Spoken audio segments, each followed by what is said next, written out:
ನೋಡ್ತಾ ಇದ್ದೀರಿ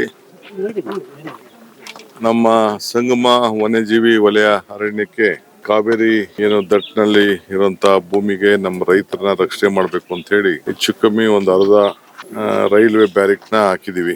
ಈ ಭಾಗದಲ್ಲಿ ಎಲ್ಲ ಇದು ಆನೆ ಬರೋದು ಸ್ವಲ್ಪ ಕಡಿಮೆ ಆಗಿದೆ. ಈ ವರ್ಷ ಖಂಡ್ರೆ ಅವರು ಬಂದು ವಿಸಿಟ್ ಮಾಡಿದ್ಮೇಲೆ 330 ಕೋಟಿ ರೂಪಾಯಿ ದುಡ್ಡು ಕೊಟ್ಟಿದ್ದಾರೆ. ಇದಕ್ಕೆ ಬಹುಶಃ ಇನ್ನ 130 ಕೋಟಿ ರೂಪಾಯಿ ಆದ್ರೆ ಇನ್ನ ಇಡೀ ನಮ್ಮ ಕ್ಷೇತ್ರದಲ್ಲಿ ಸ್ವಲ್ಪ ರಕ್ಷಣೆ ಆದಂಗೆ ಆಗ್ತದೆ. ಈ ನಮ್ಮ ಜಿಲ್ಲೆಗೆ ಮುಂದಿನ ದಿನದಲ್ಲಿ ಈ ಕೆಲಸ ಕೂಡ ನಾವು ಮಾಡ್ಲಿಕ್ಕೆ ಎಲ್ಲ ವ್ಯವಸ್ಥೆ ನಾವು ಮಾಡ್ತೀವಿ.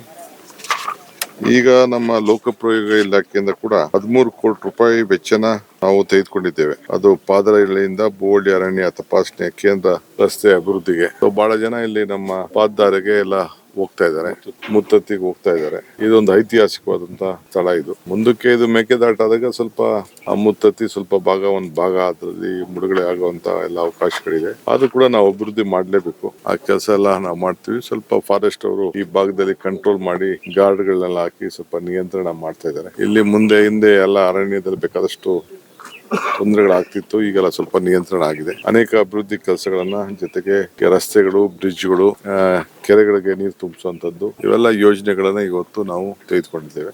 ಅದನ್ನ ಇವತ್ತು ಎಲ್ಲ ಕೆಲಸಗಳನ್ನ ಪ್ರಾರಂಭ ಮಾಡಲಿಕ್ಕೆ ನಮ್ಮ ಅಧಿಕಾರಿಗಳು, ನಮ್ಮ ಮುಖಂಡಗಳೆಲ್ಲ ಇಲ್ಲಿ ಭಾಗವಹಿಸಿ ಇದು ನಾವು ಶಿಫ್ಟ್ ಮಾಡಬೇಕು. ನಾವು ಕಾಡು ಪ್ರಾಣಿಗಳನ್ನ ನಾವು ಅವ್ರನ್ನೂ ರಕ್ಷಣೆ ಮಾಡಬೇಕು, ಜನರನ್ನು ರಕ್ಷಣೆ ಮಾಡಬೇಕು. ಇದಕ್ಕೆಲ್ಲ ನಮ್ಮ ಲೋಕಲ್ ಅಲ್ಲಿ ಎಲ್ಲ ಅದಕ್ಕೆಲ್ಲ ಸಿದ್ಧತೆ ಎಲ್ಲ ಮಾಡ್ಕೊಳ್ತಾ ಇದ್ದಾರೆ. ಈ ನೀರಿಲ್ಲಿ ಸಿಕ್ಕೋದ್ರಿಂದ ಆನೆಗಳು ಹೋಗ್ತವೆ, ನಾವು ಅದನ್ನ ತಪ್ಸಕ್ ಆಗಲ್ಲ. ನಮ್ಮ ರೈತರಿಗೆ ತೊಂದರೆ ಆಗ್ತಿಲ್ದಂಗೆ ನಾವು ನೋಡ್ಕೊಳ್ಬೇಕು. ಅದನ್ನ ನಮ್ಮ ಅರಣ್ಯ ಇಲಾಖೆಗೆ ಏನ್ ಮಾರ್ಗದರ್ಶನ ಕೊಡ್ಬೇಕೋ ಕೊಟ್ಟಿದ್ದೇವೆ. ಅವೆಲ್ಲ ನಾವು ಮಾಡ್ತೀವಿ. ಬಿಡೋದನ್ನೆಲ್ಲ ಏನೇನ್ ಬೇಕೋ ಅದಕ್ಕೆಲ್ಲ ನಿಯಂತ್ರಣ ಮಾಡ್ಲಿಕ್ಕೆ ನಾವೆಲ್ಲ ವ್ಯವಸ್ಥೆ ಮಾಡ್ತೀವಿ. ಯಾರು ಕೆಲಸ ಮಾಡದಿದ್ರೆ ಮಾತಾಡೋಣ. ಕೆಲಸ ಮಾಡಕ್ ಆಗದೆ ಹೋದವ್ರನ್ನ ಬೇರೆಯವ್ರ ಮೇಲೆ ದೂಷಣೆ ಮಾಡೋದ್ರಿಂದ ಬಹುಶಃ ಮಾತಾಡದೇ ಇರೋ ಒಳ್ಳೇದು.